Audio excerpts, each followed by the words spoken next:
Welcome to the Energy Fix podcast, Emanuel. Thank you so much for being here today. So glad to be here. Thank you. Mm.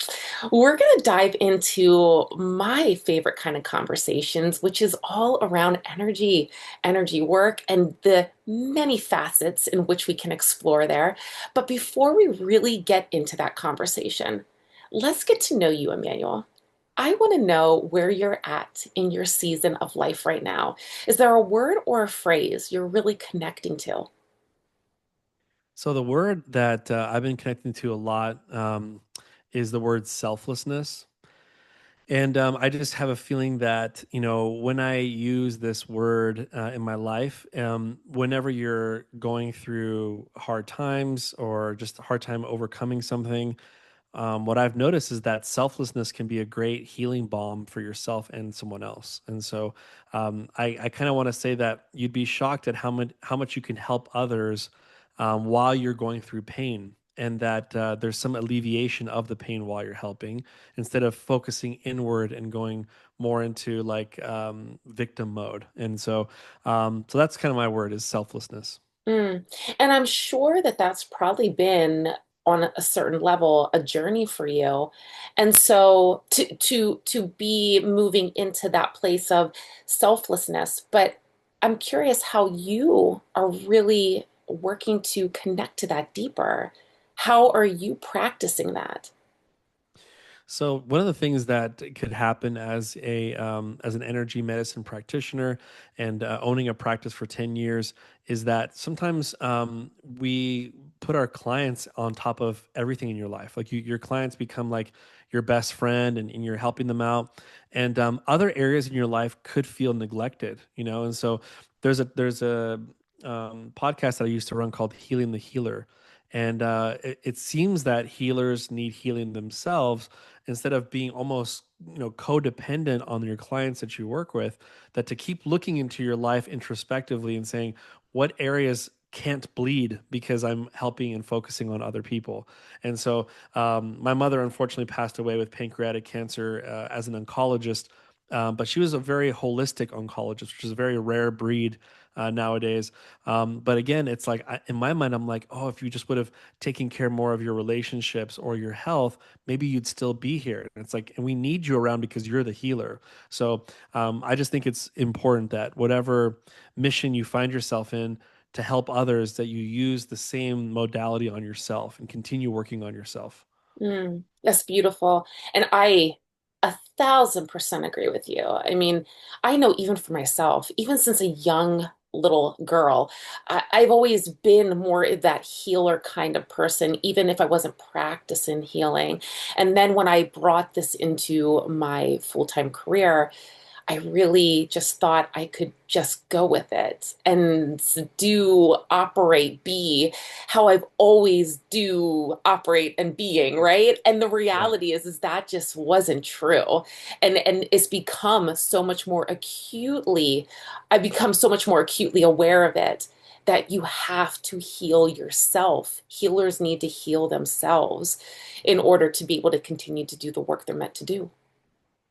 Yeah, so I'm in total agreement with that. I feel like, again, some of the greatest healers that we probably would be admiring currently right now are not here with us because they did not heal the healer. And so that's we need our type of people to live very, very long, happy lives, and to not just think of others all the time. There is kind of like a toxic selflessness, where you're just kind of overdoing it to help others so that you can ignore your own shadows, and that's what I'm trying to avoid. I love that. I love that. All right. Well, let's really just get into it, Emmanuel. I want to know what called you to this path in the first place. Energy healing, regression work, scanning the body layers into something isn't something that you probably just stumbled upon. Was there a specific moment, awakening, a breakdown that opened this door for you and allowed you to step forward? That's a great question. So one of the things that I think about is that um, our origin stories, I believe in my philosophy, is like it didn't start here on this earth. That we had a pre-earth life, where we were looking forward to a certain life that would help our souls grow. Um, the ironic part, the ironic dichotomy is that our conscious brain wants comfort, and our subconscious brain wants growth, or our soul wants growth. So it's this weird battle between us and our spiritual selves and our carnal selves. Like some people call it in Christianity, like our fallen nature that tends to kind of lean towards laziness and excess, you know. And so what I've noticed is that before I came here, I probably said I want to be born under two doctors, and this would assist me in being open to this type of work. And then one of the doctors, which was my mom, was the one that was more focused on the holistic side, you know, and she was persecuted for what she knew.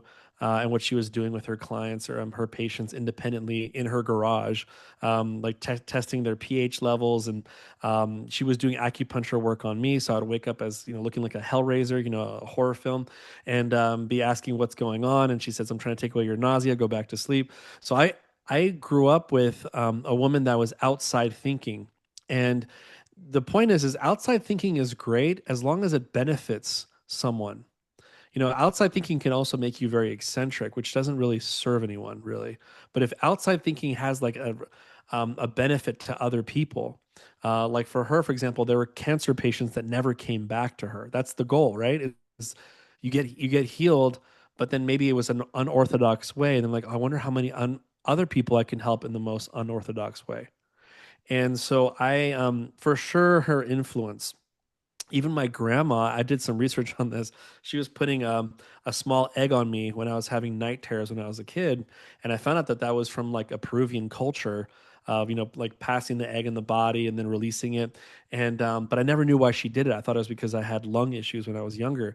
So I've kind of grew up with a little bit of like, not mysticism, but definitely like some spiritualism in my family. But then my mother for sure was the queen of, you know, doing outside things like acupuncture, Reiki medicine, and how you can combine that Eastern and Western medicine together. And she really felt like that's the future. The future should be Eastern Western medicine kind of combining arms together. And long story short is 2015. I had, you know, basically I was reaching the bottom of the well where I was unhappy with everything in my life. And you know, rock bottom. Just the beautiful news about rock bottom is that it's solid. That you can't really you can't go further down, and so that allows you to kind of bend your knees and catapult. And I found a book called The Emotion Code. And because I'm a Christian, I was very careful and very wary of like, I don't want this to go against my beliefs, but I do want to like grow beyond just reading self development books, which you probably know, Tansy. Some people who read self development books and then succeed crazy amounts of success in life. There are some people that read the same book and then they don't have success. And I always kind of wonder, like, they read the same book, they understand it both perfectly. Why does that person have success and that person doesn't?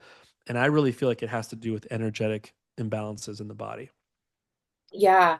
You know, you mentioned outside thinking, and sometimes when it doesn't have that benefit that comes along that outside thinking with that benefit, I think that it can really give this whole work, this energy healing work, this conversation we're going to have today a bad rap. You Mhm. know, it can make it look like it's just this airy, floaty thing, this fluffy conversation, when in reality, it spans so much deeper. And I personally think it is a large part of the root cause of a lot of our health and uh, a lot of our health conditions. Hmm. Absolutely. And here's the thing is one of my favorite books by T. Harv Eker. It's called The Secrets of the Millionaire Mind. I remember in there he said something very powerful, and it's always stuck with me. He said, "You could either be rich or you could be right, but you can't be both." And I remember when I heard that, I was like, "Wait a minute." I'm like, I feel like I have a lot of friends and family that love to be right, but they're actually broke in that area in their life. And so then in that case, we can even come to another quote which says that you buy someone's opinion, you buy their lifestyle. And the problem with that is that we've been listening to people that are broker than we are, and we're wondering why our life isn't working. And so I found around age 26, something happened to me where I was sick and tired of being sick and tired. And I wish that upon everyone who hears my voice is if you haven't had a moment where you're sick and tired of being sick and tired, there are beautiful doors that are awaiting you if you get to that point. And I just remember saying, I'm going to look for more ways to prove myself wrong from now on. And I even used to write in my journal KQE, which stands for keep questioning everything. And I used to kind of remind myself that I'm like, if I find truth, it should be able to be spotlighted. It should be, I could stomp on it, I can punch it, I can throw it around, and it'll still remain what it is, which is truth. And and I have to think outside of my system that's broken. Otherwise, I'm going to keep getting what the system has always given me. Yeah. Well, let's talk a little bit about the ancestral roots. Holistic health, nutrition work, when it comes to epigenetics, I think is becoming more widely accepted, right? But when we talk about the emotional energy, the energetic part of this, it's not as much talked about. So I would love to talk about your work that is deeply rooted in epigenetic patterns. How do generational wounds show up in the body, and how do we begin to unravel what's ours versus what we've inherited? And how do we know the difference? So one of the things that I think is good for people who are listening is that there's certain emotions that probably are a lot heavier than normal that you say this doesn't feel like this is mine, you know. So for example, like sure you should have some sort of healthy fear when you're starting your own business, absolutely, but do you have to have paralyzing fear? And where is that paralyzing fear from? Both of your parents are very successful. There's really no reason to have that. It's not like you saw an image of your parents not succeeding. It makes no sense. Or if, for example, you're with your partner and this is a very healthy relationship, but you keep seeing themes in your mental mind about abandonment. You know, why do I feel abandoned? So what happens is that your great somebody great up there was dealing with a very traumatizing issue, and they produce this emotion. It's usually the size of a tennis ball to a cantaloupe. So, for example, when Dr. Brad wrote the book, he was a chiropractor, and he just did applied kinesiology, which is testing your arm and asking certain questions. But one of the things that he was really interested in was what's the main root cause of why we're dealing with physical and emotional issues. And we have to come to the realization that our body is producing emotions all the time. The liver, for example, produces anger, bitterness, guilt, hatred, resentment. That's the liver. And every organ and gland produces these emotions, and they're supposed to process through our body. But if they don't, they get stuck in our body, and that's called a trapped emotion. And we have hundreds and dozens of these. But what we may not be aware of is that a lot of these are inherited. And let's say your great grandmother went through a terrible divorce, and then she had her son, and then it kind of got passed down. There's a likelihood that betrayal that she experienced passes down to the son, and they've tested this in 2015, I believe it was like I think in the Journal of Medical Association they talked about um, the Jewish survivors of the Holocaust and how a lot of their great grandchildren suffer with PTSD, depression, and anxiety. But they've also done, unfortunately, because I'm not a big fan of lab rats and animals getting tested on, but they've tested a mother rat that got shocked in a certain part of the maze and um, put a little child there, their child. All of a sudden, that child can't move or kind of gets stunned or stopped the same place the mother got shocked at. And they've tested this I believe like between 10 to 13 generations, and it still sticks of that area for some reason that their progenitor rats don't do well in that corridor, in that maze. And so it happens with animals, and I've seen in humans in the last 10 years of me doing this, sometimes 30 to 40 generations we could still be holding on to. And it also causes a major component for phobias as well. Wow, fascinating. And so the stuff that you talked about, and I know the emotion code and the work that's done by Dr. Brad. but you also use some biofeedback tools. And Mhm. so, thinking about the emotion code, thinking about these biofeedback tools, is this a part of how you connect in and you can find these trapped emotions? You can find where things are hiding, hanging out, and what to do about them? Yes. Basically, what happens is a client would come to me, and we would do this long distance. So that's called proxy work. So the convenience of this work is that in quantum physics they call it non-locality or quantum entanglement or spooky effect at a distance is what Einstein called it. So it's very normal to the quantum physicist what I'm doing with someone else to help them out. And what happens is in they usually come with some sort of symptom, and the symptom could be like I have headaches all the time, and then I find an inherited emotion of sadness that came from somebody, right? And then their headaches are gone, or but it could be multiple things, right? um, but with the biofeedback work that my wife does, she's a practitioner herself, but she's more into a company called Solex, and they have this biofeedback frequency device called the AO scan. And this device is way ahead of its time. I kind of make a joke about it. I say like, Tesla and like Rife, like Dr. Rife, they like, made a baby together, and then all of a sudden, and Albert Einstein, they made a baby, and then all of a sudden this little thing comes out. And basically what that is that this scans your voice. And this is I love the fact that the Europeans are way more ahead in regards to Americans here. The Europeans are way in the forefront of this type of technology, especially like Russians and like Swedish people, and they understand frequencies. And you can calibrate certain frequencies, change frequencies. But the thing that impressed me the most is that you can scan your voice, and your voice, it can capture about 8,000 to 9,000 frequencies that come from just your voice. And one of the most powerful things you can say to the machine is say, I am, those words, I am.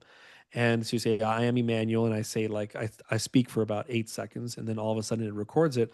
And it tells me which emotions I'm overusing, which ones I'm suppressing, and how it's affecting my body. And it gives you like a 9 to 10 page readout on a PDF. And I just find it very impressive that some emotions you'll be able to resonate with, others you won't. And it's because they're inherited. And so it can locate inherited emotions and trapped emotions. And it also has an optimized dial, so it can basically release them for you. That's a very easy flip of the switch for her. For me, I'm doing the muscle testing and using a magnet to release it from others. So there's a little bit of a difference, but that the frequency device can locate inherited emotions as well. Oh, wow, that's fascinating. Are there common codes or energetic patterns that you see all the time on people, and that they're just more commonly they more commonly pop up? Yeah, there's everyone's very very different. What I do find though is very very common is that people do have a thing called the heart wall, which is according to Brad testing sort of one consciousness, it's like 93% of people have it. We make kind of a joke about the 7%, because I remember one time I think I went to a training and he was on stage and he he said something like, oh, I did find somebody that had no trapped emotions, like nothing, and we were all just shocked, like, who is this person, and he's like, well, don't get too excited. He has no hair. He has an orange cloak over him, like a kind of a drapery cloak, and he lives in the jungle, and so that person over there, obviously, the mother probably really cared for him when he was in the womb, didn't have a lot of stress involved there too, so the baby wasn't absorbing emotions from the mom, which is possible too. But I doubt that he overlapped inherited stuff unless he has a huge line of monks that go all the way up there. But I just found it very fascinating that most of us who have to live in the matrix, we're going to have to deal with stress and trapped emotions.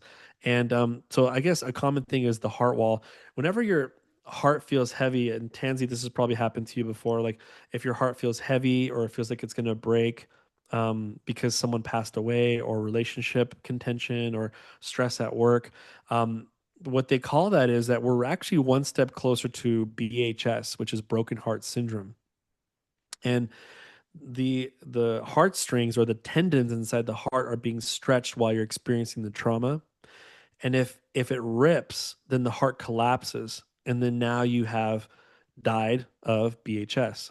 And it's a lot more common than people know, but the body has a defense mechanism where it places a trapped emotion that kind of scoops some of it over your heart wall to protect it from breaking. So the good news is you lived another day. The bad news is that you have now a wall around your heart. And there's 8 symptoms that it has. I'll run it by you within just 30 seconds. Number one is low immune system, low energy. Number two is lack of clarity of your mission in life. Like maybe you are in a very happy place, but you're like, there's something else out there. I feel like, but I don't know. Number three is, or I'll kind of go backwards a little bit, or you love what you do, but you just mentally love it. It's not like kind of confirmed with your heart. You could actually have more happiness and joy and elation if your heart was confirmed with the brain. The third one is when people give you love and affection, you're just like, I see it, I just don't feel it like I used to. The fourth one is, how many times this happened to you where you share something with your partner gets mad, and you're like, I didn't mean it. I don't know why you're getting upset. And there's this weird conversation that happens in your mind. You think your partner's having a bad day. Your heart is sending mixed messages. It's having a bad day. And then the fifth one is financial abundance. There's nothing more attractive in this life than somebody who knows their mission, mind and heart, knows how to receive love from others, and knows how to give love to others. That's when attraction, abundance comes in very quickly. And the last thing is it lowers depression, anxiety, and triggers. So it's got an eightfold positivity in regards to symptoms, just removing this trauma from the heart. So when they say that you can die from a broken heart, that is very real. Yeah, that's a very real statement, and even in Egyptian cultures, if you Google, if anyone's listening here, you want to Google someone. Google actually, it's called the weighing of the heart, and it's very fascinating. It shows these gods that are kind of in the veil of the living and the dead, and they there's a line of people basically that are being tested to see if their heart weighs lighter than a feather. And if it weighs higher than the feather, then they go to the upstairs room and they go to become gods or exalted. If it doesn't, then they have to come back and they have to keep working things out. The heart wall is very similar to that. It's like the more trauma you release, it's like your heart starts weighing like a feather, and it almost becomes. And I'll say this that like a child again, like you remember when you were a child, like the sky was brighter, the sun was more beautiful, time went slower. Like what is that? And we always want to go back, and we think, if I tell adults and I say, hey, don't you want to go back to being a kid again? I can't. And here's the number one reason: because I'm not ignorant like I was when I was a kid. I didn't know what was coming into my life, and that's why my heart is heavy. It's not. It's that back then you had less heart walls back then. And as life happened, you had to put yourself in a bunker to protect yourself.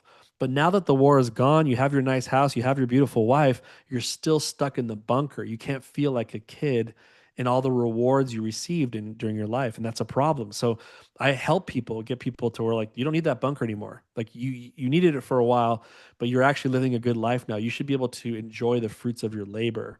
And so I remove those walls, and all of a sudden it's like, I'd be driving even myself, and I'll see these little clouds, and I'll like start picturing like a teddy bear up there, and I'm like, man, I used to do that when I was like 4 years old, 5 years old. But I'm appreciating the things that I used to appreciate when I was a kid. Have that childlike wonder. You can't fake a childlike wonder unless you feel something like a child. And so it's a very powerful work to remove people's heart walls. Mm. Oh, I felt that in my soul. I know when I do energy healing sessions and I really get in there, I can feel the heart walls Mm. around people, around the heart chakra, and having to get my little energetic key in there to try to open that up and expand it and let it breathe again. So, Mhm. Emmanuel, my question for you then is, well, these emotions, we can't turn ourselves off to these emotions and to these influences that come in. So what do we do to keep emotion from getting stuck on a daily basis other than getting maybe some routine cleanups, as you might want to call it? So the first thing is, I would love to give all your guests a gift, if that's okay with you. Tansy seems like a very gifty person, so I think everyone would appreciate this. So basically, what we can do is, again, if you're watching me on video, you will see my hand here. There's two ways you can do this. Is Usually you would have a magnet that you would kind of you would kind of like rub over your head, but one thing that's very very powerful that I feel like everyone needs who's listening to this is a shield. Okay, now because we tend to absorb people's stuff all the time, that quote that came out that says that you become basically the lump sum of the four people you associate with. Somebody was highly inspired by that, but I don't think that person knew how on a deeper level when he said that or she said that, because you're actually absorbing your friend's emotion from time to time. So shout out to hairstylists and nurses that are at a nursing home. Shout out to you. If you're out there, and your feet hurt and your body hurts and you can't sleep at night, you're absorbing your patient's stuff. You're absorbing your client's stuff. So the way that you prevent that is you just take your hand and you just kind of like you're just swiping your head. You're saying, "I'm now placing a shield that will block all negative energies. It will only allow love and positive energies in. It's permanent and it covers my whole entire body." So, and then if you muscle test yourself, if you're used to muscle, you would probably muscle test, do I have a shield? And it says yes. Now, if there's 800 people listening to this or whatever, I would love to go person by person and be like, do you have any holes in your shield? And sometimes certain traumas can kind of create like almost like you're drilling a hole into the shield. So I can check your percentage to see how shielded are you. You could be 82% or whatever. But in the morning time, you want to say the words shields up when you wake up. Now that you have it, now that if you've done what I did, now you have it. You never have to reapply it again. You just have to activate it. And so in the morning time, you just say shields up. Or if you're into prayer and you believe in God, you can just mention shield in your prayer and it will have the same effect. So again, that's typically when I work with someone brand new, I'm like, yeah, you make a great point, Tansy. It's like, how do we prevent from creating more of these trapped emotions now that we know that we exist? One is for sure don't absorb stuff from people, and this shield is even strong enough that if you go to Walmart at 11:30 at night, you'll be safe, which is, we we don't know what's going to happen at Walmart at 11:30 at night. You have no idea who you're going to meet. So that's how strong the shield is. I make a joke about that. But also too, so that's one thing. The second thing is, don't be a professional emotional stuffer. This is very key, that whenever you feel an emotion, feel it out, but we're taught in society, especially men, is to like, get over yourself, like, "Hey, why are you crying, man? Get over it," So we have a lot more, in my opinion, um, change of conscious programming when we feel emotions than women do. For sure, we have to man up, and the problem is now we've created so many trapped emotions, and now we're almost closed to receive energy healing because we've closed off. We're like, it's so ironic, right? We're closed off to feel our emotions and we're closed off to the emotion code practitioner when we need it the most, and so I think it's good to just kind of feel out your emotions and to let it process through. And you'll know when it's so, instead of saying, "Hey, I have to let me distract myself and go back to work," it's like, no, just feel the sadness and sit in it until it's gone, and then go, "Okay, I think that's gone," and you can almost picture like a sphere of energy leaving your body. Mm. I'm so glad you highlighted that because, yes, there is a huge difference. And I see it in my work too. There's a huge difference between men versus women and Mhm, what they are innately open to mhm, allowing to feel, to receive, to come in. And the reality is the majority of it is conditioning. mhm, And I think just spreading that message of it is okay to allow yourself to feel. It is okay, it's essential for you to allow yourself to feel for your own health and well-being is such an important message. mhm. Yeah, I agree. And I had this for the men listening to this, or if you're a woman and this man is coming to your mind while you're hearing my voice, then send this to them and let them listen to this, because I did this very powerful meditation once where I got to see, envision men coming to me, And I remember seeing some scales in on their eyes, almost like reptilian scales on their eyes. And I remember asking when I was seeing this, I was like, "What are these scales?" And what scales are, and later on I got the answer was is programming, and it's all the programming we received, whether it's school programming or religious indoctrination, or it's government seeing who we are, or our grades, or schooling. And so there's so many different things of like how we've been labeled in different ways. And one of the things that men just want, because after that vision I saw of all the men coming to me, I saw their children come to me too. And I thought it was their kids at first. I'm like, no, this is your inner child coming to me.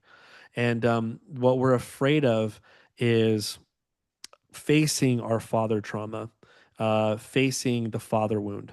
This is what we're mostly afraid of. In fact, I can bet everything that I have that the way you see your father is the way you see God. And that is, it's very key that when a healer comes to you, they probably have a father wound too.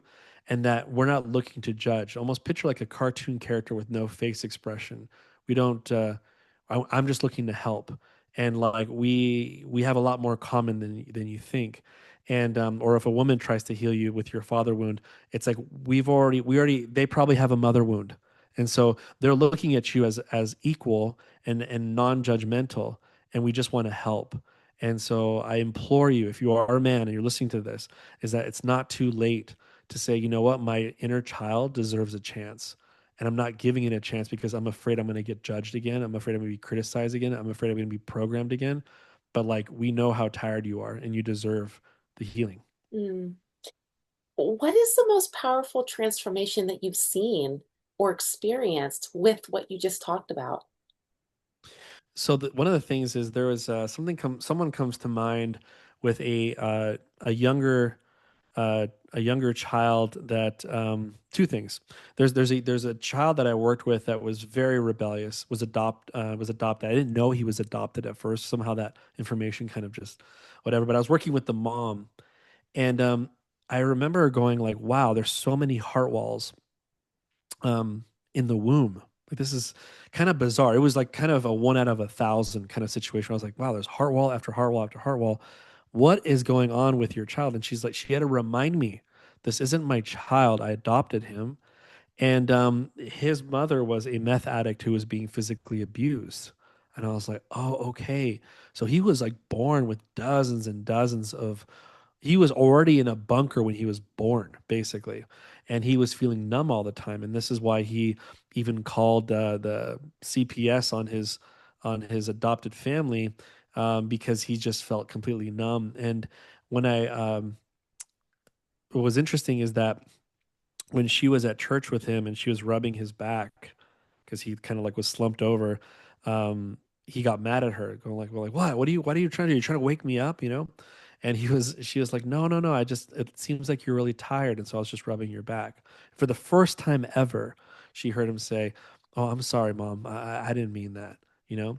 And the reason why he said that is because his heart was soft in the book of Ezekiel in the Bible, it talks about how the Creator will make your heart fleshy. You know, and the problem with this world, if you don't like this world and you see what's happening around you, is because we have a lot of stony hearts ruling our situation and they don't feel, so they're taking actions to find ways to feel things, and it's not a good way to run your life, to like run for the next breakthrough and feeling something, because sometimes you feel something with just gaining money but then downtrodden your brother and sister, money over people. And so the goal is to get your heart to be fleshy. I'll share this one thing too with this other gentleman that I work with. He had a son who was sort of wayward, and I remember I removed a lot of what they call idea allergies. Idea allergies are like basically the foundation for triggers. So whenever you're triggered, there's two things happening, and it could be either or. It could be your inner child having a tantrum. That's one, and your adult self exudes it as getting triggered. Or it could be you have an idea allergy that's either yours or it's inherited from your great great great grandfather, something that he would be very annoyed with and has a lot of trauma with, or you made it your own. So what's really funny is the wife was concerned one time because she's like, I don't know what you did to my husband. I am very concerned. He does not yell at my son anymore, who's the wayward son. And I just remember going like, wait, hold on a second. This is actually good news because the son doesn't need any more yelling. He's like, no, but you don't understand. Like, my husband doesn't care about him anymore. He doesn't yell at him anymore. And I said, but is he still talking to him? He said, yeah, no, he talks to him all the time. He's just not mad. He doesn't care about my son as much as I do. I'm like, your husband needs to be in a place where he can talk to his son, not yell at his son. And we've got him there. You should be happy. And then she finally dawned on her. I was like, wait, you're right. I get it. And so it's just funny. Like, I removed enough, and I remember finding 10 to 15 idea allergies that were affecting his relationship with his son. And as soon as they were gone, all of a sudden you had the real dad come back, where it's just a dad who's concerned, but not willing to yell anymore and create more trauma in the wayward son. Wow, that's fascinating. All right, so let's just stick on this a little bit longer. For those men out there that are listening to this and they're saying, "Ah, yes, I agree, but I don't even know what to do."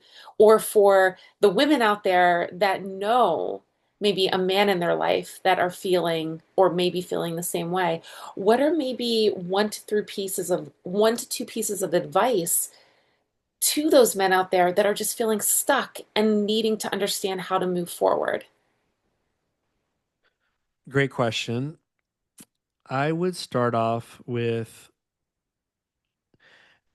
how we communicate with the man. Let me use the example of a woman who, this is because the reason why I want to bring up this example, because this is common with me. Okay, is that 80% of my clients are women.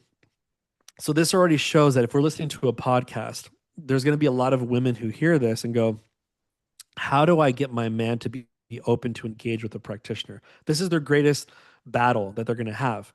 Here's what's beautiful is there's a mantra that I have with my old practice. It was called coding alternative in the past, but now it's called compass healing. But I would say this mantra, which is less talk, more healing, which is the greatest words that ever saluted a man's ears, is less talk, more healing, because they don't want to talk. And reality is, not to make fun of my marriage therapist friends, but when you go to a therapist, marriage therapist, and if you're listening, you're like, I've been to one. Tell me that ride home wasn't the most toxic ride you've ever experienced, and they will always say yes. So what is it? What's happening is that this therapist who had the greatest goodwill to help you, unfortunately, literally woke up idea allergy after idea allergy on both ends. And then there was no release. It was like a popcorn. You just popped everything in them, and they said, "Okay, go home." And now you have burned kernels inside this car, and they're just ripping at each other to shreds. What should be happening, and this is the future, is there should be a room for a therapist and there should be a room for a practitioner. As soon as you are gone from your session, you should go to a practitioner. The practitioner can do a very powerful session called "What Energies Have Come Up During the Last Hour When You're Meeting Your Therapist, and let's release all of them." That car ride would be so different. So I have to give it to men that men are traumatized from that experience and they'll never go back. They'll never go back. They'll be like, this didn't work for me. Therapy doesn't work for me. And they're kind of right in some ways. But what they need is they only got half the gift. They should have got the practitioner to assist, to be the cherry on the top. And so again, so therapy can work, but combine it with an energy healer, and it's game over. It's go time. But what I wanted to share with the woman is that the man doesn't. The man's biggest thing is we have pain. Okay, men have physical pain, and we shove that pain down physically because the women doesn't want to hear about it. The woman's like, I told you to go to the doctor. It's like, I don't want to go to the doctor. It's a very tough conversation. So I love when I work with a man is to like locate the physical pain that he's dealing with and tell him that there's emotional trauma that's driving it. Once I do that connection, the man's heart is open to the practitioner because that annoying Achilles tendon pain that they've had for 20 years, can you imagine the relief that if they feel it in 15 minutes with someone long distance, the trust level increases. I'll just tell you that. And then we're like best friends and we're just like giving high fives over Zoom. So that's kind of my first route is like, where is your pain for your husband? Physical. Let's go there first and let's relieve him of it. That'll increase the trust. Then, if they like the session, but maybe they don't want to talk anything anymore, and the wife knows all the symptoms of the man, he can give me forever permission, and then I never have to. I can do what they call email sessions with him. So I've had two men that had very serious, cancer. One pancreatic, one stage 4 kidney, and I've never talked to them on the phone. I've only done email sessions. So this is a way for them to keep healing with the wife, so that they can kind of switch back and forth, and the husband is still catching up with the wife without him having to be physically present on the phone with me. So that's one beautiful option for men is like, do you want to be on the phone and just quickly talk about one sentence trauma here and there and not really expound on it and just have more healing? Or do you want someone to do it for you? You just receive an email and then receive an audio, and you got the same exact results if you met with me in person. It's up Mm, to the man. wow. Well, thank you for giving the men a little bit of love here because we don't always get to dive into just really how to nurture them. And I think right now, especially right now, it is Mhm. so important that we all come together and allow men to start taking the masks off so they can really do the deep healing that is imperative for them to be doing right now.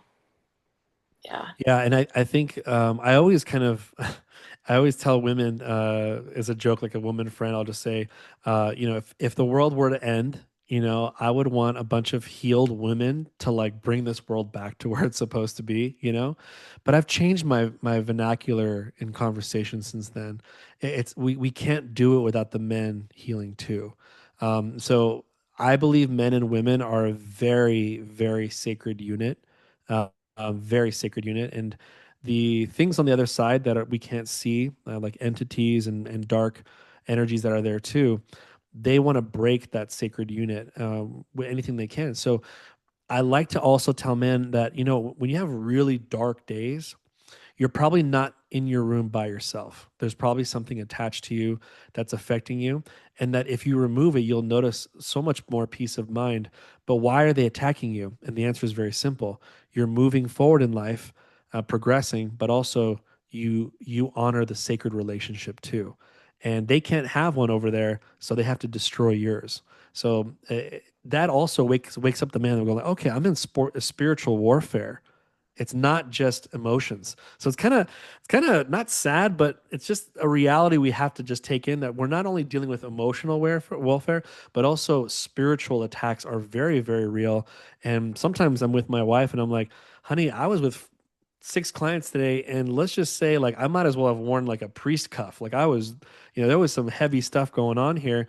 And she's like, oh wow, that's crazy. And but yeah, the relief that they get from it, knowing that they knew that that's not who they really are, that the way they behaved with their wife the other day wasn't them, is very like it's a great mention for them. So that they go like, okay, I knew that wasn't me. I felt out of sorts. I felt like something took over me.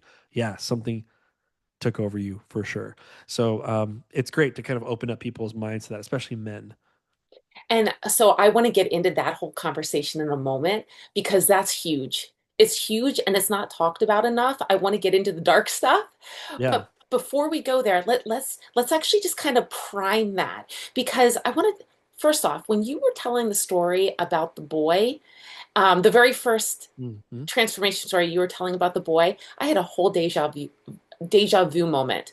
And I was like, what timeline did I just jump? Mm. Because there was something going on there. I was like, I swear I've heard this before and Mm. I've only just met you. And Interesting. so that got me really thinking. When it comes to timeline jumping, when it comes to this dimensional healing, you've talked a lot about the healing your life. How do you view time? How do you view identity in your work? And is it really possible to timeline jump and shift your realities so that you can change your entire trajectory of your life just through this healing process? When it comes to timelines, it's It's funny because you never hear about those things unless you're watching like a Marvel movie or a DC movie. They talk about different dimensions and everything like that. Or if you watch the show Lost, which was a very popular show. But I like to keep it very simple, like because sometimes when it comes to these type of topics, it's like we want to be very careful that it's like, but what can I do? Like, what can I do to really heal this? Like, it sounds great, but how do I, heal from this? The best way I could look at it is this: is first of all, I'm a very big believer in having multiple lives. Like so that's just it's not a theory for me. It may be a skepticism thing for you who's listening, but when you've witnessed clients go back into different lives, and that's why they're repeating the same theme in this life, or when you've personally, like myself, engaged in that, you kind of can't go back to like, oh, this is just me and this is my identity.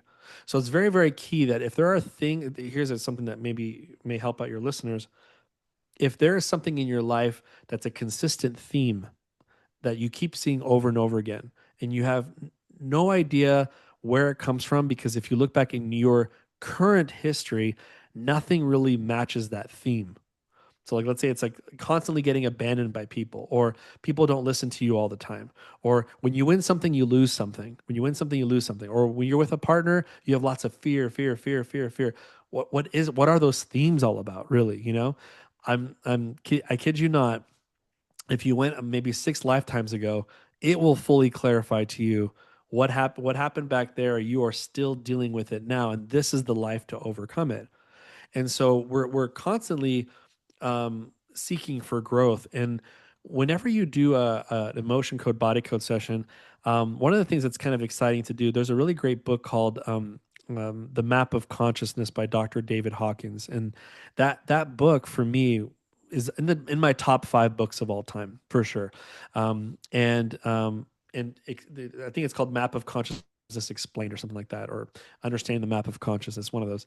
But anyway, the point is that when you get into that, you can muscle test yourself where you are on the scale on this map from 0 to 1,000. Now, 700 to 1,000 are like enlightened people, like Buddha and Jesus, and they kind of stay on the higher range. But the average world frequency, we're at 200. We're kind of balancing between courage and pride. The lower frequency, people who are very sick, fibromyalgia, cancer disease, there's a lot of guilt and shame going on. They're on the lower end.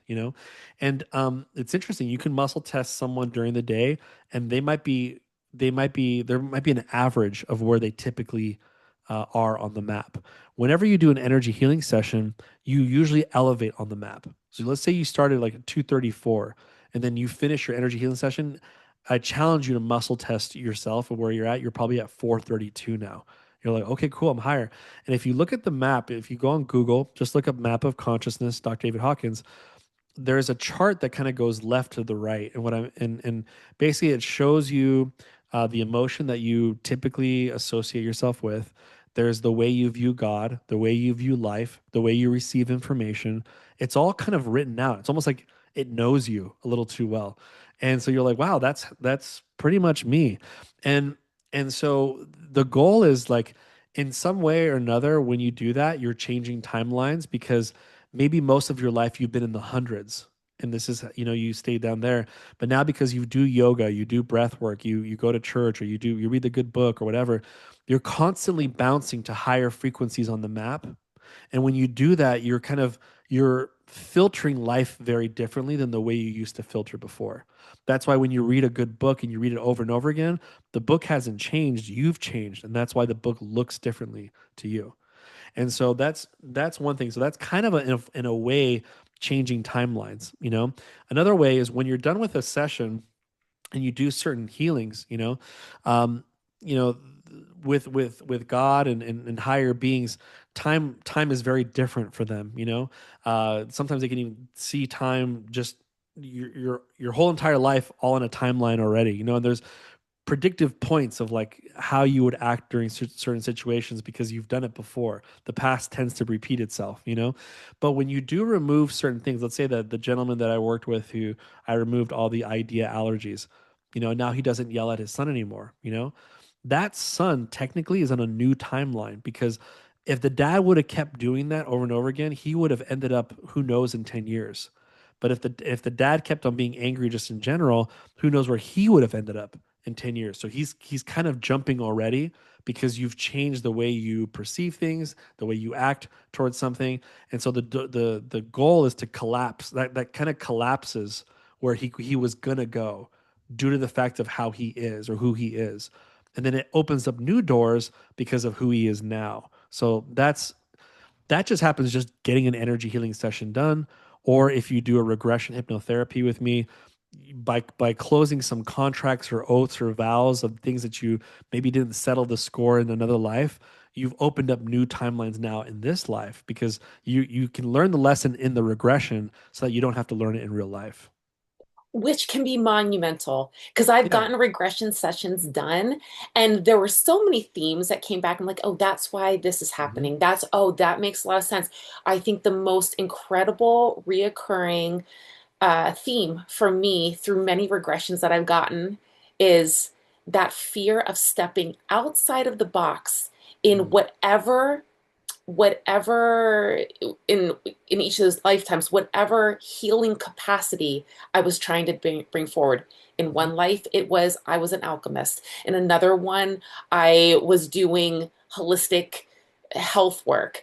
In another one, I was using herbs and spells and that kind of stuff. And it was just so fascinating that that theme was running so much that when I became aware of it, I was like, okay, I see why I'm being held back to Hmm. talk about this or to do this energy work or whatever it is. And it helped to shift me and give Hmm. me almost permission to step Hmm. forward and say, that was the old version. And I will tell you what, Emmanuel, as soon as I started to do that, all of these old versions, I use air quotes here, old versions of Yeah. myself that were no longer supposed to be in this lifetime started to fall away. Yeah, it Yeah. hurt at the time. It was scary. It was frustrating. And I didn't know what was going on until I'm now where I'm at now and can look back and say, thank goodness that is Hmm. gone because that wasn't meant to come along with me. Yep. Right? Literally, that was my timeline jumping. It's fascinating when you go through it. Yeah. It's I love telling people that we've died multiple times before and we had some form of mission involved. And what's kind of comforting to the person is that you weren't doing it alone. How cool is that? I mean, just think about, just ponder about this is that we don't have we can't have that audacious thought that we're ever alone, not only because the creator is behind it all, but because there's these guides, there's these angels, there's these family members that, what they call soul families that keep reuniting with you. And you guys have huddled many, many times, huddled together and said, okay, who are you going to play this time? Oh, you're going to play the mother? Cool. I'm going to play the daughter. What lesson are you learning this time? Oh, you're learning that? Okay, cool. I'm going to learn this. How are you going to teach me that when I become your kid? Okay, great. Like that is the most mind freeing doctrine out there to know that you planned your map. You're part of the map making and that you're not a victim of your map. The reason why depression gets even deeper is because you feel like number one, you're by yourself experiencing it. And number two, it's that you didn't plan it isn't part of your journey. That's it's almost like I took a detour and I don't know how to get back. No, your detour is the journey. That you were supposed to go there first. But I love it like, when I take people back to the womb, and sometimes I just do a private session of this called womb regression. I don't go to other lives, just a womb regression in itself. I love asking them the same question is why are you here? And that baby knows to the T what it is. And it's not 10 sentences, it's not 1,000 sentences, it's not a career. It's like this is the life where I learned to forgive. Or this is the life where I learned how to embrace different cultures. Or this is the life where I learned how to empathize more with women, and that's it. And your whole goal is just to like master that here. And you have people that are on the other side cheering you on, and they must have known because usually when I'm doing a regression session, I let the guide talk. to the client, and the guide has a attitude of their own. So I want to get out of the way and just be like, I'm just taking notes over here, and the guide will just be like, yeah, did you fulfill what you said you're going to fulfill? And if they ask that question, that means the guide's been there from day one. So that's pretty darn comforting, to know that that guy, the only reason why he can ask that question, or she can ask that question, or it can ask that question, is because they've been there since you were born and even in the womb. And that's a beautiful, beautiful, reassuring thing for someone who's on a healing journey right now. Is you're never alone. You have a creator that loves you unconditionally, and you have people that are cheering you on the other side. And if you can start tapping into those, even then, life can get more exciting. Yeah. Oh, I just got chills. I love that. And the one thing too that I think is just so wild is it's easy to get down and out in some of these experiences, these Mhm. obstacles that we experience as a human being, right? But when you step back and take a moment and say, you know what? I might actually be playing a role Mhm. for somebody else's soul to expand and to grow. Yeah. That is amazing. Yes. Hmm. And Yeah. it That's. might be vital for me to be able to do this, to live and experience this for that other person's benefit. Mhm. Yeah. We tend to get too into character, and that's it just makes a lot of sense. It's almost like it's almost like someone needs to step into a room and just be like, how's your costume going for you, and then you're just like, what costume? It's like, yeah, your human suit and everything that you're dealing with right now. This was in your costume closet, and your higher self is probably hanging out somewhere else, and you're kind of just a projection of that higher self. It's like, what a great wake up call, because again, it almost makes like life is just a game. And that's kind of why us humans have a naturalistic way of appreciating games. We like love games, like competition and whatever, blah blah blah. There's a reason why our DNA is kind of made that way, is because we're in a game. Like, this is a game. Like, and we love to grow. We love to grow. We love to progress. It's just what we do as intelligences that are in human bodies. And so, so whenever you're having a tough time, and sometimes go like, okay, like this is kind of scary, blah, blah, blah. Wait, this is like a game. I'm like the main character. I got to go make this happen. It kind of shifts your focus on being like, oh, life is happening to me. It's like, it's not. And so you are the main character. You brought yourself here. You like, have fun with it. Have fun with it. Don't take life too seriously. But again, obviously that's why energy healing helps. If you remove these things that make you reactive, the likelihood of you having more fun during stressful times is way higher than you being reactive during those moments. Yeah. And I will even say from my own personal experience, I think it gives me more courage when I Mm-hmm. can step back and say, oh, I'm the main character of this movie. All right. Yeah. Yeah. Yeah. Well, okay. So let's shift it a little bit to something you already brought up. And I guess it's not really a shift, it's kind of an add-on. Let's talk about the dark stuff. Because when we start to do some of the deeper work, when we start to work in some of these energies, when we open ourselves up, there can be some offensive energies, some Mhm. portals, some spiritual interference that comes in that can also then halt or put a barrier up for our soul to be able to do the work that we were just talking about. And also, of course, to heal. So let's talk about that. What are people really picking up on when their energy feels hijacked?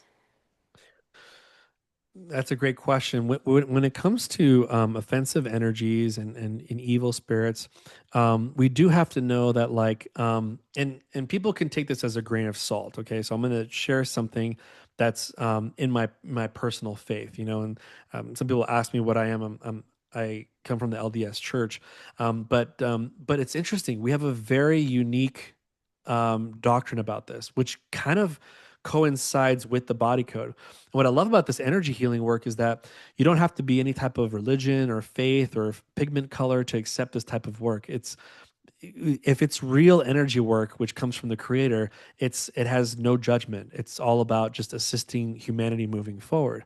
And one of the things that's kind of comforting to know, to let everyone know here, is that you are one of the stalwart ones. And what I mean by that is that we had a war in heaven, which is in the book of Revelations, and but in the cosmology of what I believe in is that 1/3 of the children of God came down to earth, and they were not following the good one. So they followed the other one, the adversary. They call him adversary, Lucifer, or whatever. But they 1/3 of them came down here. So the question is, what are these 1/3 doing here? Are they just sitting in McDonald's, hanging out at the play place? Like, what are they doing? And the answer is that they're doing the same thing they did before you came here, which is to create war against humankind. And you were part of that war, and you passed the test, and that's why you're here. You were cheering the good plan. You were cheering the creator plan. And you said, I want to come down here to progress, to be like my creator, which is also called theosis. You did that. And so, but the 1/3, they were like, no, we don't care for having a body. We don't care for having a family. We are following a different plan.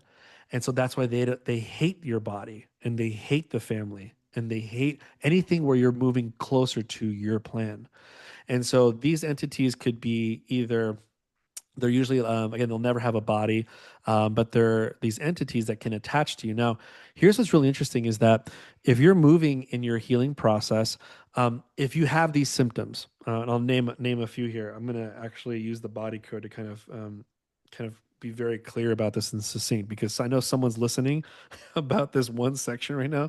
It says, I want to know if I have any of the symptoms of the entity. And I'm glad you're still here. I'm still glad that you're open minded. So here's what it is: fatigue, physical discomfort, negative and mood issues, addiction, feeling like something is there that doesn't belong, feeling stuck, feeling conflict or resistance coming from the outside, self sabotage, anger itself, self doubt, mental illness symptoms, and nightmares. So these are all symptoms of an entity being attached to you. And what I found out is when I work with someone back in the New Testament days, it was just like, hey, you get out of this person's body, and then they would, like, swarm to a bunch of pigs, and the pigs would all drown themselves. Okay, that's that's one way to do them. Another way to do it is when you muscle test. Let's say I'm working on someone with depression, and I find, like, hey, you actually have some attachments on you. The goal is to, number one, is to find out how many entities are attached to you. There could be one or two, or there could be a what in the scripture says a legion. It could be like 12 or more that are attached to you, or even more. Sometimes I like to ask, is there any hidden ones?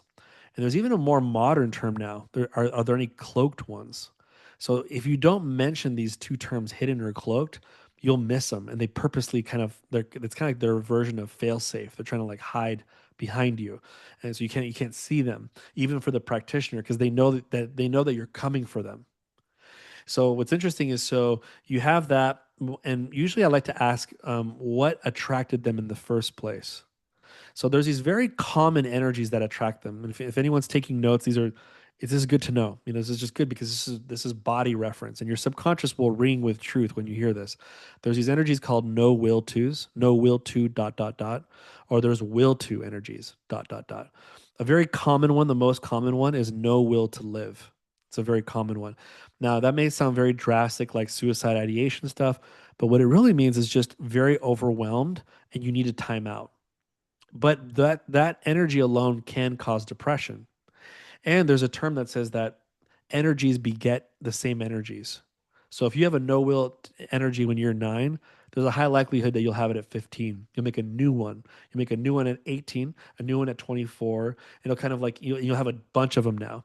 And they're kind of like sirens. They're like, and an entity is like, hark, there's someone that is overwhelmed with life multiple times. If I can tap into them, I can push them off the cliff, and they can unalive themselves. That's real. That's the real MO. The real MO is that you are not here anymore.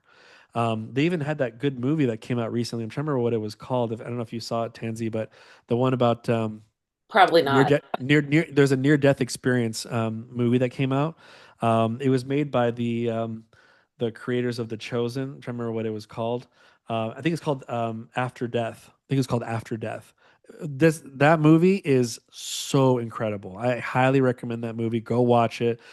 Get your popcorn out. But there's a scene where this kid, takes his life, and the scariest thing that he saw was that he wasn't alone. And I even call it, it was an operation. It was an entity operation. It was like almost like an entity mob. They have their own mobocracy of entities that attach to you, and the more that came, the heavier all those symptoms that I just mentioned are. And how shocking would that be? You take your life, and you're the first thing you see are seven entities staring at you. You're just like, wait, who are you guys? I'm telling you that happens more frequently than we will ever know, especially in unfortunately, there's a lot of them in mental institutes, which make them even worse, But so the thing is, you find these things like will to. There's another common will to, which is called will to die. Now, that one is more of too much self inflicted abuse in your mind, and you need a timeout. So there's a little difference between no will to live and will to die.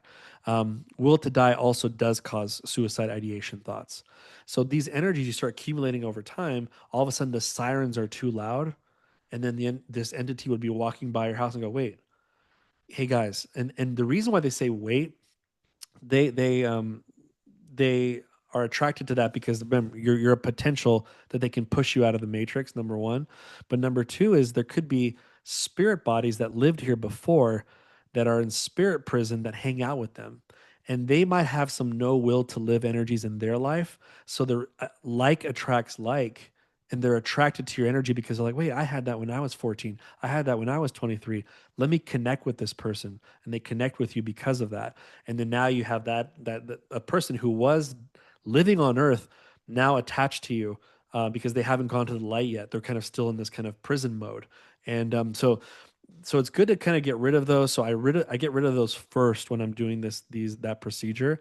Then I get rid of the entity in the name of the creator, and then I ask, what did they leave in you while you were attached to them? They're not just sitting there. I almost look at them like widows, like leaving like spider widows, like they leave little eggs in your mind. And these could be a couple things. Could be cords. They're corded to you, so they can find a quick way back to you.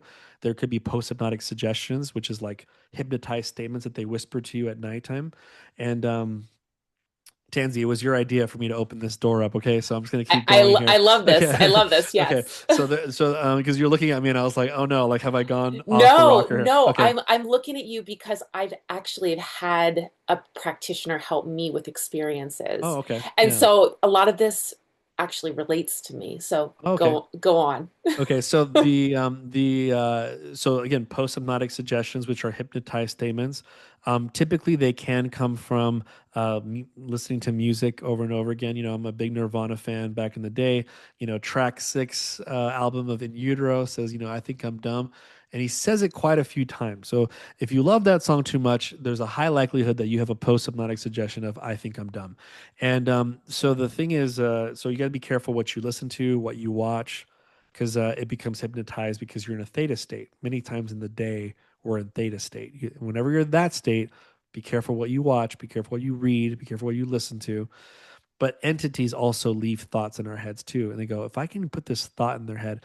And what they do is, I'm going to use an Enochian word here. Yeah, I love the book of Enoch, but the Enochian word is, he calls them the watchers. But I call these entities too that in the good book, it doesn't say they could ever enter into your head and kind of hear your thoughts. Like if you pray in quiet, they don't know what you're saying in there. It's interesting, but they don't have to. You know why? They've been here for thousands of years. They know our actions, and they can look at us and look at our behavior and say, "Oh, look, she doesn't get enough attention from him. Okay, what can we put in her mind to make this relationship harder? Okay, I'll never be loved. Yeah, let's put that in her mind." So then she gets that suggestion, and then she starts sabotaging the relationship, and it gets harder and harder to attract what? More energies, to attract what? More entities, and then attract what? More depression. So it's that's their MO. And so I'm very familiar with their MO, and so I make sure that I do clean my client out and be like, what attracted them? Let's get rid of them, and then what did they leave inside you, and then get rid of those. And so, what can somebody do to protect themselves so that they are less likely to be, for lack of better words, heard by these entities? I highly recommend, and this is bringing back to my wife's equipment that she uses. So one of the things is I told you about that scanner that scans your voice, but what it does is remember how I told you it tells you which emotions you overuse and which ones you suppress. And so there's a chart that comes with it. Like she'll send you like an email, and in there it says like maybe it'll say like self-critical versus self-love. So what it's saying is that you tend to lean towards the self-critical. You know, but what it does is, and you go on YouTube and bless the people that do this. They do a lot of binaural beats that are on YouTube. However, they are not custom fit to the listener. The device she uses, using your 8,000 to 9,000 frequencies that are scanned, it's able to give you a custom made binaural beat meditation that typically you can listen to for 10, 15 minutes, and it balances your brain and it brings you back into what you want to be in, as emotional homeostasis. So whenever you're having like a really rough time, you should do your inner voice, listen to your earbuds, and have it basically balance you out. And so this is key to not create a no will to or a will to energy. Also, when you wake up in the morning, this is the best time for suggestion. Listen to your binaural beats right before you go to bed. Also, very high suggestion, best time to go listen to your beats. So that kind of keeps them at bay, because it's kind of like you're not creating these heavy energies of no will to live and will to die that are just, and ironically too, there's an energy called no will to go on, or and a lot of these will tos cause leg issues. And that kind of funny. The reason why is because your body doesn't want to go on anymore. So if you see people who always like, my legs hurt and my knees hurt, yes, it could be an adrenal issue. Yes, it could be a gallbladder issue, which affects the right knee. It could be, but most likely they have a lot of no will to energies, and it's almost like their body's giving out. Their lower legs and knees and feet are starting to kind of drag, and it's because these energies are starting to accumulate. So it's Mm, kind of interesting. mm. Kind of wrapping up this part of the conversation, I want to just touch a little bit on portals yet, Mhm. because portals exist. We also open and close portals. When I was smiling when you made that comment about me, staring at you, Yeah. it's because the practitioner, she had seen a couple things, and had taken care of them, but she also found, which I got told twice about, she found a portal within my home. And Oh yeah. I said to her at one point, this was pre her finding this. Okay. I said to her, actually, I'm sorry, no, it was after she had told me, because she had no clue about this. I Mhm. said, I've never in my life felt alone in my house. Like, never. Mhm. I mean, I'm very connected in regardless, but I never really felt alone. I always felt like there was something watching me. And she's like, oh, it was probably because of the portal. And so, my question to you is, how can we intentionally, spiritually close them back down if we do open them back up? Where do they come from? How do they get opened up? Like, let's just talk a little bit about that so we can be more in touch, because you need to make sure you can open it with great intention, but you also need to make sure you close it back down. Yeah, I would say I'm more attuned to closing portals or just blessing portals. And what I mean by that is that um, portals can be in walls, and they could be in different areas on mirrors and different things like that. They could also be on your body, which is kind of interesting. That's easier access. In fact, there's a really great book if anybody wants to read a really good, like, short 80-page book, and that's so touching. It's about a guy who died for 20 minutes, and then he writes about it. And but it talks about how when he went to the bar, there were these people who were drinking alcohol, and addictive spirits tend to create portals on a person's body, so that they can easily feel like they're receiving their addiction again that they used to feel when they were here on Earth. And so portals in the body are very kind of annoying, because it's like you're like, I'll move to a new home where there's no portals, and it's like as like the portal on your back is laughing all the way to the new house. So the thing is, You can actually muscle test if there is a portal inside a room or a home. And if you're really kind of cool, use a dowsing rod. If you found a dowsing rod, you can definitely see like, are there any, show me a yes, and it goes clink, clink, clink to the front, and it goes no, and then it opens up wide. Okay, so are there any portals in the house? And then it would, if it moves forward to the yes, then what's kind of interesting is you can walk in and use them more as guiding instruments. And so if you Google, dowsing rods, you'll know what I'm talking about. If you YouTube dowsing rods, it's interesting. So you could say, where is it? And it kind of becomes a sort of a GPS system, kind of where it is. And as soon as you find it, boom, it'll start crossing. You're like, okay, it's on this window right here. And then basically your goal is just to say, in the name of the creator, just like I command you to close, or you can say, or in the name of the creator, I'm sending this portal to the light, you know, and then ask your dowsing machine, do you have this portal here anymore? And then obviously, if it opens up wide, that means no. Okay, cool. We closed it. But yeah, it does give easy access. When I'm working with someone who deals with a lot of entity issues, I do check their house for portals. Ironically, most practitioners only check for negative ones. I check for both. So I check for negative because you have to understand one of the greatest symbols that is on the planet right now is the yin yang symbol. So you have to understand that, like when the devil moves the queen, so does God too. So with portals, it's the same thing. You might find a negative one, two negative ones, but you might find a positive one. And that one you just kind of want to bless and just like send it light. That's where your archangels and angels show up at. So they come to the rescue to help you out. You're not the only one kind of dealing with house issues there. They come in if there's some intrusion as well.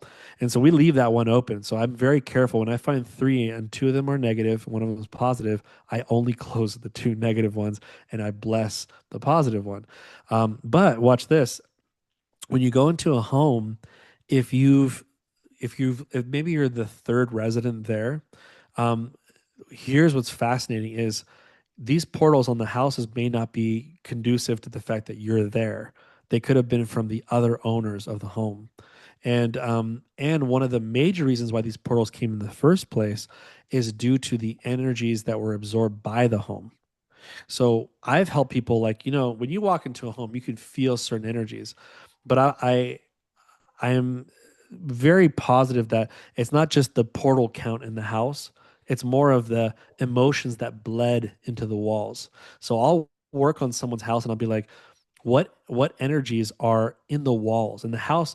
I mean, there's so many cool things with like I've heard stories of people using the body code. They'll work on a tree, they'll release emotions from a tree, and the tree outgrows every tree in the whole entire block. Like, and it wasn't growing any fruit, no nothing. All of a sudden, it's just boom, and that's a real thing. Everything that's around us is experiencing some form of emotions. Even your little fish spinning around looking at you right now.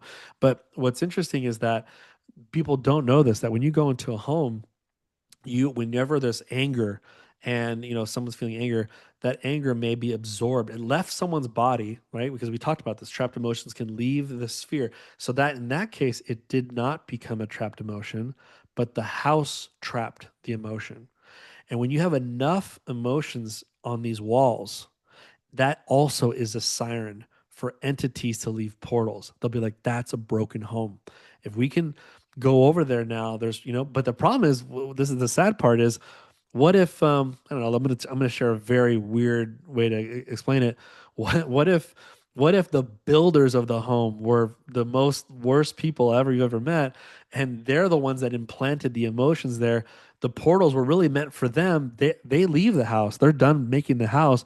You're the one that lives in it, and you have to reap, unfortunately, the walls, the effect of the walls. So that could very much happen. I'll even share this one short 30-second thing too, is night terrors. I would say 99.9999% night terrors for babies typically are entity related.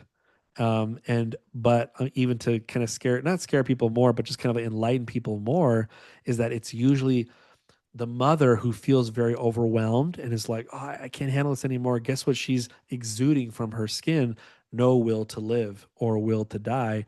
And it leaves her body. And then it goes into the baby. And then the entities say, we have a no will to live, will to die. They should have gone to the mom. They end up going to the baby because that's the energy that resonates with them. And that baby, for some reason, starts having night terrors. So I've noticed that pretty much 99% of the time, that's the issue. So again, kind of proof that not only babies absorb, but walls absorb, and then that kind of creates the instigation to create portals there. Yeah. And we live in an energetic world. Everything is energy and it's exchanging all the time. And I think the biggest thing to really emphasize here, we talked about things that may have, been a little more dark, a little bit more fear potential inducing, but that's not the purpose of this. This No. is really the purpose is about enlightening, understanding, inspiration, knowing that there could be Mhm. reasons outside of what your human brain is used to understanding and why Mhm. you're feeling the way that you're feeling. This is not Mhm. to produce fear. I just No, want to no. emphasize that. Yes, yes. I'm so Yeah. glad you're saying this. No, this is none of this should give you any fear because I actually gave you a solution to it. So again, you could be a Hindu person in the middle of India listening to this, and I feel like we all have the same creator. We just call it different names. You can get a dowsing rod or learn how to muscle test today, and you can just be like, you know what? I always did feel weird about my aunt's room. There's a reason why your intuition was doing that.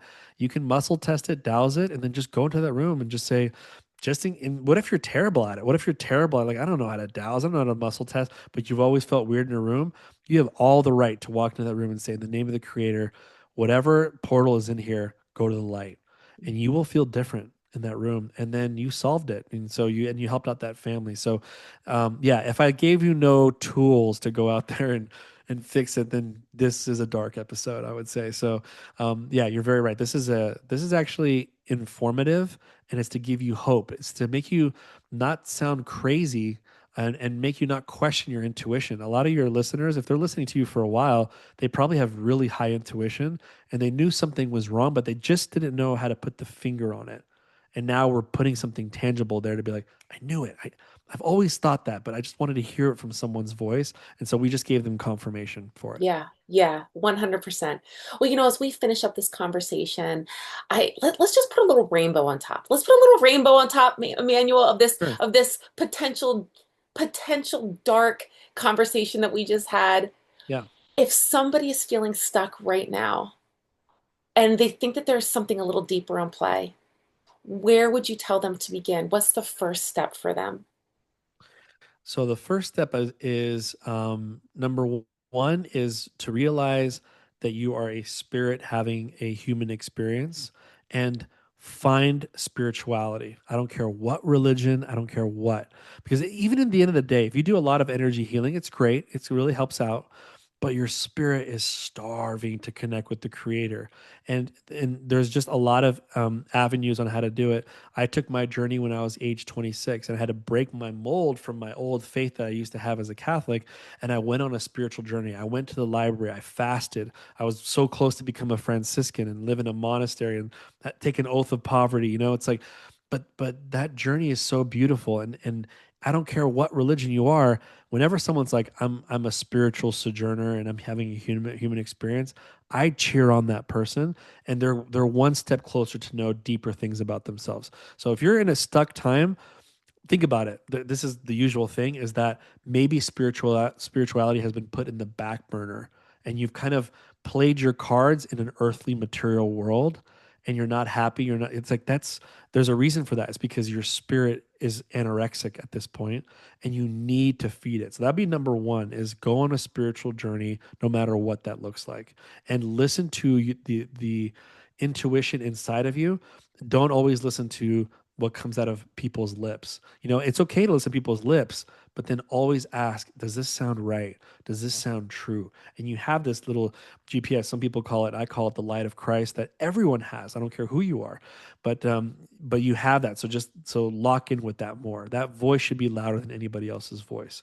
Number two is find a modality that resonates with you. And there's, Reiki healing, there's theta healing, there's emotion code, there's regression hypnotherapy, whatever resonates with you. I would recommend, in my opinion, I'm a little biased, so I'm sorry, but I would recommend the emotion code by Dr. Bradley Nelson, forwarded by Tony Robbins, the more new edition one, because he added some clinical trials in there with like people with PTSD. So I would recommend the emotion code. And then he just wrote the body code. And then the heart code is coming out this December, you know? So he's not stopping. He's a visionary. He's still alive. And he told me one thing that was very, very powerful. And I want to kind of share what's the end game is that especially for people that might be either Christian or kind of very stuck in their beliefs, the goal is for us to open up our hearts. Like this is like if I were to say, what is your mission in life, and like an overarching kind of thing, it's to become a being that knows how to receive love and give love. To become a loving being on all sorts and all levels is just to be a loving being, right? That's sort of the overarching thing. But you have your own independent mission that you received in the that you have in the womb there that you should probably get in touch with. But the overarching is that if a faith does helps you become that, if an energy healing modality is helping you with that, then keep doing that. And and I think what's really beautiful is when I met the. It's always interesting to meet the founder of a modality to kind of see where their heads at. And I always say this too. It's amazing what conversations can happen when you eat sushi. You know, just like when you eat sushi and you're talking to a visionary, you don't know what's going to come out in that dinner time. But I asked him a very beautiful question, and I think everyone will appreciate the answer that this person who keeps bringing out these modalities, the emotion code and body code, and he's again, I mark my words he will be he will be recognized as one of the greatest visionaries of our time as Dr. Bradley Nelson. Anyway, we had a dinner together, and I asked him. I said, "What's next on the emotion code? Like does it expand? Does it become more? And blah blah blah." And he says the purpose of the emotion code is to increase the group of faith of a small group of people. You know, and he says that this group of people will increase their faith, and they will basically start believing. It's to increase their faith to the point where they start believing in miracles again, and so that's really what it is. It's training wheels to increase the belief back to how we used to believe our spiritual forefathers used to believe. And he says, when that happens, the emotion code will cease to exist. And I remember saying, that is the most beautiful answer I've ever heard. That is so overly expansive. I can't even wrap my mind around it, you know, because typically the ego would kick in and be like, oh, we're going to create this program and this program and this program and this, you know, he didn't say that. He's like, the whole point is for it to like die. This was just training wheels for you to unlock who you really are and the possibilities of what you have as a human. And once that's done, it's like there's no reason for that modality to exist anymore. So that should give hope to people who are listening in is that there are visionaries all over the world that are creating these modalities. And if they're true visionaries and if they're true light bearers, then you'll notice there's no ego there. They're really just trying to empower the human race and they want you to pass them up in more ways than one. So anyway, that's hopefully that brings a good light to the podcast there. Oh, that was incredible. Incredible. Emmanuel, how can people get into your world? Where can they find you? Where are you hanging out? What are you excited about and what's coming in the work that you're doing? So there's a lot of so obviously I've been doing regression hypnotherapy for about 2 years now. Been doing emotion code body code for 10 years, and so I've been meeting. Luckily, I've been very blessed, and I will stay forever blessed that meeting with 120 clients a week. So just really really busy, but time is very elusive when you're kind of in your mission. You know, it's very elusive. You don't even think about it anymore. Um, and what's interesting is we created a platform called Heal. So it's have empathy and love. That's what it stands for. Have empathy and love.com. And so we created that so that way my wife and I, we coined a term called multi layered healing. And what she does is she sends frequencies from her machine to people all over the world. And what I do is I use multiple modalities to work on people for 7 days straight. So they get these 12-hour healings. We didn't even go into this, but I do group healing as well. And so that platform is a way that if every Sunday you want a very spiritually grounded healing, it's kind of cool. It's what I call hands up healing. It's almost like you don't have any intentions when you come to the Sunday healing. It's more of like let the Creator work with you and remove things that are blocking you from being who you should be here. And so it's a very kind of free will kind of healing that happens from 8 a.m. to 8 p.m. And just for being on the platform, you get that.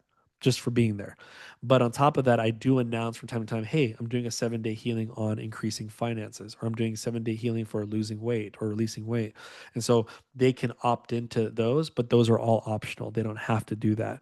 And if anyone joins that platform, they can reach out to me personally and say, hey, I heard you on this really awesome podcast with Tansy.